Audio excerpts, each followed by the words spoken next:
ആലപ്പുഴയിൽ പൊതുമരാമത്ത് വകുപ്പ് വാസയോഗ്യമല്ലെന്ന് കണ്ടെത്തിയ ആരോഗ്യ കേന്ദ്രത്തിൽ കഴിയുന്നത് 33 അന്തേവാസികളാണ്.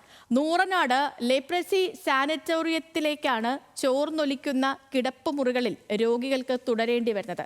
1936 കുഷ്ഠരോഗികൾക്കായി നൂറനാട്ടിൽ ലെപ്രസി സാനിറ്റോറിയം സ്ഥാപിതമായത്.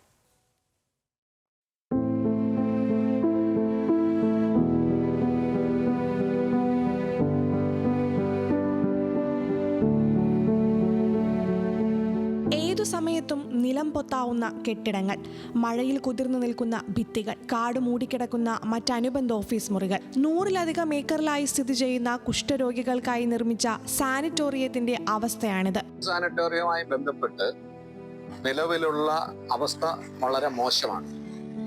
അവിടുത്തെ 80ഓളം ലെപ്രസി പേഷ്യൻസിന് വേണ്ടിയിട്ട് സ്ഥാപിക്കപ്പെട്ട മെയിൽ ഫീമെയിൽ വാർഡുകൾ ലക്ഷ്യം തെറ്റിയാണ് ഇന്ന് പ്രവർത്തിക്കുന്നത്. ഈ 80-ൽ പരം ആളുകൾ ഇന്ന് താമസിക്കുന്നത് വളരെയധികം നരക യാതന അനുഭവിച്ചുകൊണ്ടാണ്.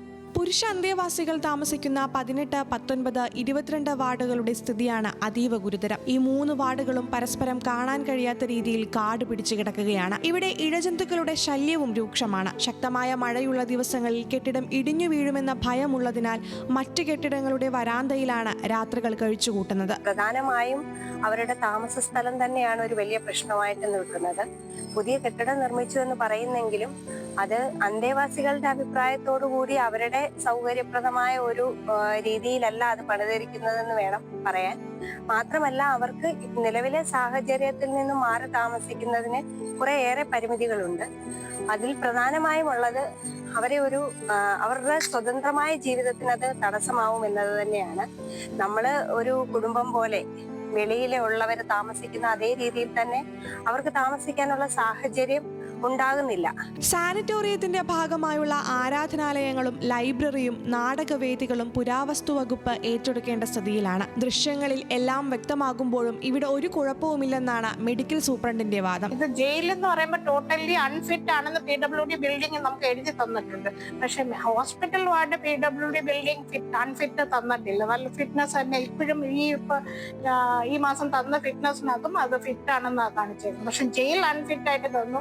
ഇപ്പൊ ഈ കോട്ടയത്തെ വിഷയം തന്നെ അറിയാമല്ലോ, അൺഫിറ്റായി കിടക്കുന്ന കെട്ടിടത്തിൽ നമ്മൾ അത് സംരക്ഷിക്കാൻ ചെയ്യണമെന്നൊക്കെ പറയുമ്പോഴത്തേക്ക് നമുക്ക് പറ്റൂല. അത് നിലവിൽ സ്ത്രീകളും പുരുഷന്മാരുമായി 79 അന്തേവാസികളാണുള്ളത്. ഇതിൽ 17 പേർ പേഷ്യന്റ് എംപ്ലോയീസ് ജീവനക്കാരാണ്. ഇവർക്കായി നിർമ്മിച്ച പുതിയ കെട്ടിടത്തിലേക്ക് പോകാൻ ആരും ഒരുക്കമല്ല. ശാരീരിക ബുദ്ധിമുട്ടുകൾ നേരിടുന്നവർക്കും വികലാംഗർക്കും ഉപയോഗിക്കാൻ കഴിയുന്ന തരത്തിലല്ല പുതിയ കെട്ടിടത്തിന്റെ നിർമ്മാണം എന്നതാണ് കാരണം. ഫലത്തിൽ അന്തേവാസികൾ പഴയ കെട്ടിടങ്ങളിൽ തന്നെ തുടരേണ്ട സാഹചര്യമാണുള്ളത്. ഈ അന്തേവാസികളെ മാറ്റി പാർപ്പിക്കാനായി പുതിയൊരു ബിൽഡിംഗ് തുടങ്ങിയിരുന്നു. ആ ബിൽഡിംഗിലാണ് ഇന്നിപ്പോൾ ഈ നിലവിലത്തെ ഹോസ്പിറ്റൽ കെട്ടിടം സ്ഥിതി ചെയ്യുന്നത്. അപ്പോൾ നമ്മൾ ഇന്ന് ഈ അന്തേവാസികളുമായിട്ട് സംസാരിച്ചപ്പോൾ എന്തുകൊണ്ടാണ് ഇവർ ഈ ഹോസ്പിറ്റൽ പുതിയ കെട്ടിടത്തിലേക്ക് മാറാത്തതെന്ന് ചോദിക്കുമ്പോൾ അവർ പറയുന്നത് അവർക്ക് പല കാരണങ്ങളുണ്ട്. കാരണം 1, 2, 3 വാർഡുകളായിട്ടാണ് മെയിൽ വാർഡുകൾ സ്ഥിതി ചെയ്തുകൊണ്ടിരിക്കുന്നത്.